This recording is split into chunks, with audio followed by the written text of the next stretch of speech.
ಉತ್ತರ Karnataka morning news ರೌಂಡಪ್ಗೆ ಸ್ವಾಗತ. ನಾನು ಪ್ರಿಯಾಂಕಾ ಶ್ರೀಗುರು. ಬನ್ನಿ ಕ್ವಿಕ್ ಆಗಿ ನೋಡೋಣ ಇಂದಿನ ಪ್ರಮುಖ ಸುದ್ದಿಗಳನ್ನು. ಗುಜರಾತ್ನ ಅಹಮದಾಬಾದ್ನಲ್ಲಿ ಸಂಭವಿಸಿದ ಏರ್ ಇಂಡಿಯಾ ವಿಮಾನ ದುರಂತದಲ್ಲಿ ಮೃತಪಟ್ಟವರ ಸಂಖ್ಯೆ 274ಕ್ಕೆ ಏರಿಕೆಯಾಗಿದೆ. ಈ ಪೈಕಿ 241 ಮಂದಿ ವಿಮಾನದಲ್ಲಿ ಇದ್ದವರಾಗಿದ್ದರೆ ಇನ್ನುಳಿದವರು ವೈದ್ಯಕೀಯ ಕಾಲೇಜು ಹಾಸ್ಟೆಲ್ನಲ್ಲಿ ಇದ್ದವರು ಹಾಗೂ ಸ್ಥಳೀಯ ನಿವಾಸಿಗಳು ಎಂಬುದು ತಿಳಿದು ಬಂದಿದೆ. ಇನ್ನು ಗುರುವಾರ ಮಧ್ಯಾಹ್ನ ಅಹಮದಾಬಾದ್ನಿಂದ ಲಂಡನ್ಗೆ ಗ್ಯಾಟ್ವಿಕ್ಗೆ ಹೊರಟಿದ್ದ ಏರ್ ಇಂಡಿಯಾ ವಿಮಾನ ಟೇಕ್ ಆಫ್ ಆದ ಕೆಲವೇ ಕ್ಷಣಗಳಲ್ಲಿ ಮೇಘನಾನಿ ನಗರದಲ್ಲಿ ವೈದ್ಯಕೀಯ ಕಾಲೇಜು ಹಾಸ್ಟೆಲ್ ಮೇಲೆ ಪತನವಾಗಿ ಘನಘೋರ ದುರಂತ ಸಂಭವಿಸಿತು. ಇನ್ನು ವಿಮಾನದಲ್ಲಿದ್ದಂಥ ಏಕೈಕ ಭಾರತೀಯ ಮೂಲದ ಬ್ರಿಟಿಷ್ ಪ್ರಜೆ ವಿಶ್ವಾಸ್ ಕುಮಾರ್ ಮಾತ್ರ ಪವಾಡ ಸದೃಶವಾಗಿ ಬದುಕುಳಿದಿದ್ರು. ಇನ್ನು ವಿಮಾನ ಅಪಘಾತದಲ್ಲಿ ಸಾವನ್ನಪ್ಪಿದ ಪ್ರಯಾಣಿಕರಲ್ಲಿ ಗುಜರಾತ್ ಮಾಜಿ ಮುಖ್ಯಮಂತ್ರಿ ವಿಜಯ್ ರೂಪಾನಿ ಕೂಡ ಸೇರಿದ್ದಾರೆ.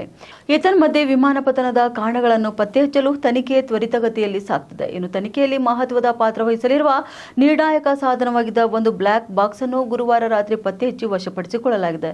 ಇನ್ನು ಎರಡನೇ ಬ್ಲಾಕ್ ಬಾಕ್ಸ್ ಮತ್ತು ಡಿಜಿಟಲ್ ವಿಡಿಯೋ ರೆಕಾರ್ಡ್ಗಳಿಗಾಗಿ ಶೋಧ ಕಾರ್ಯ ಮುಂದುವರೆದಿದ್ದು ಇವುಗಳ ಪ್ರಮುಖ ಸುಳಿವುಗಳನ್ನು ನೀಡಲಿದೆ.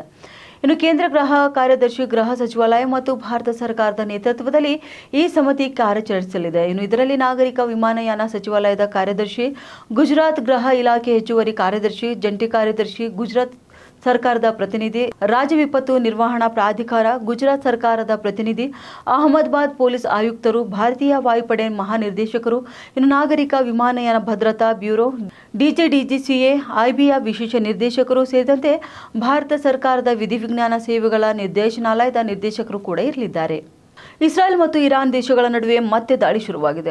ಇಸ್ರಾಯೇಲ್ ಮತ್ತು ಇರಾನ್ ನಡುವಿನ ಹೆಚ್ಚುತ್ತಿರುವ ಉದ್ವಿಗ್ನತೆಯ ನಡುವೆ ಪ್ರಧಾನಿ ನರೇಂದ್ರ ಮೋದಿ ಅವರಿಗೆ ಇಸ್ರಾಯೇಲ್ ಪ್ರಧಾನಿ ಬೆಂಜಮಿನ್ ನೇತಾನ್ಯಾಹು ಅವರಿಂದ ದೂರವಾಣಿ ಕರೆ ಬಂದಿದೆ.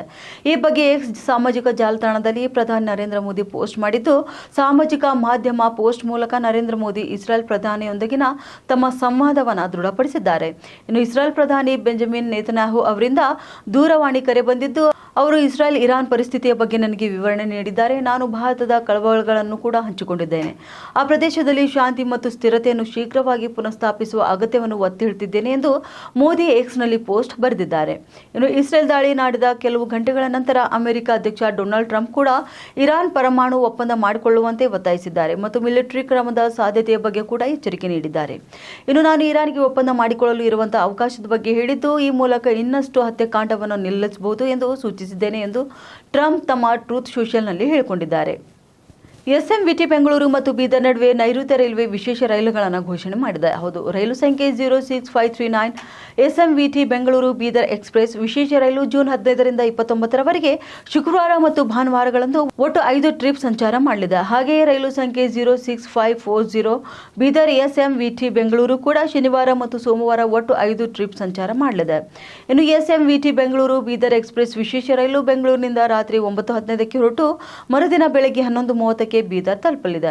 ಇನ್ನು ಬೀದರ್ ಎಸ್ಎಂವಿಟಿ ಬೆಂಗಳೂರು ಎಕ್ಸ್ಪ್ರೆಸ್ ವಿಶೇಷ ರೈಲು ಬೀದರ್ನಿಂದ ತಡರಾತ್ರಿ 1 ಗಂಟೆಗೆ ಹೊರಟು ಮರುದಿನ ಬೆಳಗಿನ ಜಾವ 4 ಗಂಟೆಗೆ ಎಸ್ಎಂವಿಟಿ ಬೆಂಗಳೂರು ತಲುಪಲಿದೆ. ಇನ್ನು ಬೆಂಗಳೂರು ಬೀದರ್ ವಿಶೇಷ ಎಕ್ಸ್ಪ್ರೆಸ್ ರೈಲು ಯಲಹಂಕ, ಹಿಂದಪುರ, ಧರ್ಮಾವರಂ, ಅನಂತಪುರ, ಗುಂತಕಲ್, ಆದೋನಿ, ಮಂತ್ರಾಲಯ ರಸ್ತೆ, ರಾಯಚೂರು, ಕೃಷ್ಣ, ಯಾದಗಿರಿ, ವಾಡಿ, ಶಹಾಬಾದ್, ಕಲಬುರಗಿ ಮತ್ತು ಹುಮ್ನಾಬಾದ್ನಲ್ಲಿ ನಿಲುಗಡೆಯಾಗಲಿದೆ.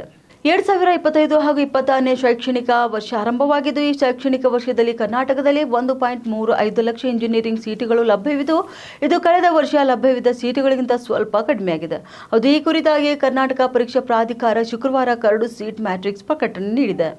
ಇನ್ನು ಕೆಇ ಮಾಹಿತಿ ಪ್ರಕಾರ ಈ ವರ್ಷ 1,35,969 ಸೀಟುಗಳು ಹಂಚಿಕೆಗೆ ಲಭ್ಯವಿದ್ದು, ಇದರಲ್ಲಿ 64,047 ಸರ್ಕಾರಿ ಕೋಟಾದಡಿಯಲ್ಲಿದೆ. ಇನ್ನು ಕಳೆದ ವರ್ಷ 1,41,009 ಸೀಟುಗಳು ಮಾತ್ರ ಲಭ್ಯವಿದ್ದು, ಅದರಲ್ಲಿ 66,663 ಸರ್ಕಾರಿ ಕೋಟಾದಡಿಯಲ್ಲಿತ್ತು. ಇನ್ನು ಕರಡು ಸೀಟ್ ಮ್ಯಾಟ್ರಿಕ್ಸ್ನಲ್ಲಿ ಲೋಪದೋಷವಿದ್ದಲ್ಲಿ ಅಥವಾ ಆಕ್ಷೇಪಣೆ ಸಲಹೆಗಳು ಇದ್ದಲ್ಲಿ 7 ದಿನಗಳ ಕಾಲಾವಕಾಶ ನೀಡಲಾಗಿದೆ ಎಂದು ಕೆಇಎ ಕಾರ್ಯನಿರ್ವಾಹಕ ನಿರ್ದೇಶಕ ಎಚ್ ಪ್ರಸನ್ನ ಹೇಳಿದ್ದಾರೆ. 2025 ಹಾಗೂ 26ನೇ ಶೈಕ್ಷಣಿಕ ವರ್ಷಕ್ಕೆ ವಿಶ್ವವಿದ್ಯಾಲಯಗಳಲ್ಲಿನ ಇಂಜಿನಿಯರಿಂಗ್ ಸ್ನಾತಕ ಕೋರ್ಸ್ಗಳಿಗೆ ಅಖಿಲ ಭಾರತ ತಾಂತ್ರಿಕ ಶಿಕ್ಷಣ ಮಂಡಳಿಯಿಂದ ಪ್ರವೇಶಾತಿ ಅನುಮೋದನೆ ನೀಡಿರುವ ಕಾಲೇಜುಗಳನ್ನು ಕರಡು ಸೀಟ್ ಮ್ಯಾಟ್ರಿಕ್ಸ್ನಲ್ಲಿ ಪರಿಗಣಿಸಲಾಗಿದೆ. ಕರಡು ಸೀಟ್ ಮ್ಯಾಟ್ರಿಕ್ಸ್ನಲ್ಲಿ ಕಂಪ್ಯೂಟರ್ ಸೈನ್ಸ್ ವಿಭಾಗದ ಸೀಟುಗಳು ಕಡಿಮೆ ಇದ್ದು, ಕಂಪ್ಯೂಟರ್ ಸೈನ್ಸ್ನಲ್ಲಿ ಒಟ್ಟು 33,813 ಸೀಟುಗಳು ಲಭ್ಯವಿದ್ದು, ಅದರಲ್ಲಿ 15,754 ಸೀಟುಗಳನ್ನು ಕೆಇ ಭರ್ತಿ ಮಾಡಿದೆ. ಹಾಗೂ 2024ರಲ್ಲಿ 35,013 ಕಂಪ್ಯೂಟರ್ ಸೈನ್ಸ್ ಸೀಟುಗಳಿದ್ದು, ಅದರಲ್ಲಿ 16,280 ಸೀಟುಗಳನ್ನು ಸರ್ಕಾರಿ ಕೋಟಾದಡಿಯಲ್ಲಿ ಭರ್ತಿ ಮಾಡಲಾಗಿತ್ತು. ಅನುಷ್ಕಾ ಶೆಟ್ಟಿ ಅವರು ಬಾಹುಬಲಿ ಹಾಗೂ ಬಾಹುಬಲಿ 2 ಚಿತ್ರದಲ್ಲಿ ನಟಿಸಿ ಅಪಾರ ಜನಮನ್ನಣೆಯನ್ನು ಪಡೆದವರು. ಆದರೆ ಆ ಬಳಿಕ ಅವರು ನಟನೆಯನ್ನು ಕಡಿಮೆ ಮಾಡಿದ್ರು. ಬಾಹುಬಲಿ 2 ಬಳಿಕ ಅವರು ಕೊಟ್ಟ ಹಿಟ್ ಸಿನಿಮಾ ಎಂದರೆ ಅದು ಭಾಗಮತಿ ಚಿತ್ರ ಮಾತ್ರ. ಈಗ ಅವರು ತೆರೆ ಮೇಲೆ ಬರೆದು 2 ವರ್ಷ ಕಳೆದಿದೆ. ಹೀಗೆಲ್ಲ ಇದ್ರೂ ಕೂಡ ಅನುಷ್ಕಾ ಶೆಟ್ಟಿ ಅವರ ಮಾರುಕಟ್ಟೆ ಮಾತ್ರ ಕಡಿಮೆ ಆಗಿಲ್ಲ. ಇನ್ನು ಅವರ ನಟನೆಯ ಘಾಟಿ ಸಿನಿಮಾದ ಟಿವಿ ಹಕ್ಕು ದಾಖಲೆ ಬೆಲೆಗೆ ಮಾರಾಟ ಆಗಿದ್ದೇ ಇದಕ್ಕೆ ಸಾಕ್ಷಿಯಾಗಿದೆ. ಅನುಷ್ಕಾ ಶೆಟ್ಟಿ ಅವರು ಇತ್ತೀಚೆಗೆ ಹೆಚ್ಚೆಚ್ಚು ಮಹಿಳಾ ಪ್ರಧಾನ ಸಿನಿಮಾಗಳಲ್ಲಿ ಮಾಡ್ತಿದ್ದಾರೆ. ಇನ್ನು ಘಾಟಿ ಸಿನಿಮಾ ಕೂಡ ಇದೇ ರೀತಿ ಇದೆ ಅನ್ನಲಾಗ್ತಿದೆ. ಕ್ರಿಶ್ ಜಗರ್ಲಮುಡಿ ಅವರು ನಿರ್ದೇಶನ ಮಾಡಿರುವ ಈ ಸಿನಿಮಾ ಜುಲೈ 11ರಂದು ರಿಲೀಸ್ ಆಗುತ್ತಿದೆ. ಇನ್ನು ಅನುಷ್ಕಾ ಅವರು 2 ವರ್ಷಗಳ ಬಳಿಕ ತೆರೆ ಮೇಲೆ ಕಾಣಿಸಿಕೊಳ್ಳುತ್ತಿದ್ದಾರೆ. ಅವರ ಚಿತ್ರದ ಸ್ಯಾಟಲೈಟ್ ಕೂಡ ಹಕ್ಕು ದೊಡ್ಡ ಮೊತ್ತಕ್ಕೆ ಮಾರಾಟವಾಗಿದೆ.